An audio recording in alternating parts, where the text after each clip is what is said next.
I remember the first time I cried after decades of not. And it wasn't because I meant to, I just didn't have access. Because of my trauma, I had shut down and shut in. And it wasn't that I didn't experience difficult situations, but when I did, it was almost this disassociation. Like I just couldn't fully connect to the true reality of a situation and truly how sad or grievous it was. And I had to ask myself, what is going on here? Why could I not cry? Crying is such a seemingly simple thing to do, yet I really struggle with it. And the first time I allowed myself to, after those decades, I realized that it's not only natural, it's necessary. So then I had to figure out if it's necessary, what was not crying doing for me? And I realized that I had built a wall. After my dad had passed away when I was 11, I had closed off access because I didn't want to be disappointed. I didn't want to be let down. I didn't want to be hurt. I didn't want to be rejected. And all these beliefs came flooding in and were the bodyguards that kept me from crying and being real and vulnerable and expressing my emotions. So, what do we call this? Well, this is called emotional avoidance. And it's not coldness or indifference, it's not disassociation, but it's actually an adaptive nervous system shutdown, meaning it's something our body naturally does when it interprets that we are being threatened. Now, this is really good in order to keep us safe because the world is not always safe and people are not always safe. And so we can't just open ourselves up and share who we are, especially the most inner parts at whim. So it's actually a really necessary protective thing. But when it overstays its welcome or plays too much of a role is when we allow it to narrate and dictate how we show up in every conversation. So even if you're with someone in a conversation or in a relationship with someone that is trustworthy, you still avoid sharing. Why? Because this is the system that learned that feeling things made the situation worse.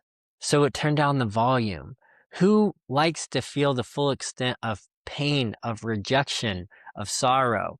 No one. And so we turn down that lived experience and we avoid replicating that moving forward.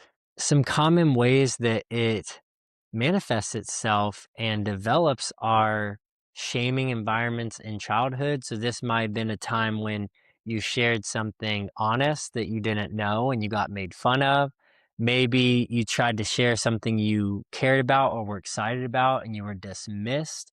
But it tends to have an internalized sense of shame when we're younger that basically says, what I have to say doesn't matter. And moreover, no one cares to really listen, even if it did. There can also be emotional absence from caregivers. Now, as a father now, I can tell you it is very difficult to be present in the majority of moments in your kids' lives. Life is complicated. There's a lot going on. But nonetheless, that's not an excuse. Your caregiver needed to be there. They needed to lend a listening ear and to give their full attention to you at times and really consider who you are. Of course, there will be natural moments of absence where they're not, but what I'm talking about is a consistently ghost like presence where they are just not in your life like they need to be. Or worse, you could experience trauma, something actively insufferable that created a long-term negative repercussion on your psyche, something like a death, a divorce, some sort of abuse, neglect, and abandonment, the core root experiences that really alter the person that we are. And this creates a long-term mindset of how we see the world. And at first, we may say, well, what's the harm in staying shut down? I mean, at least it's preventing me from getting further let down and disappointed.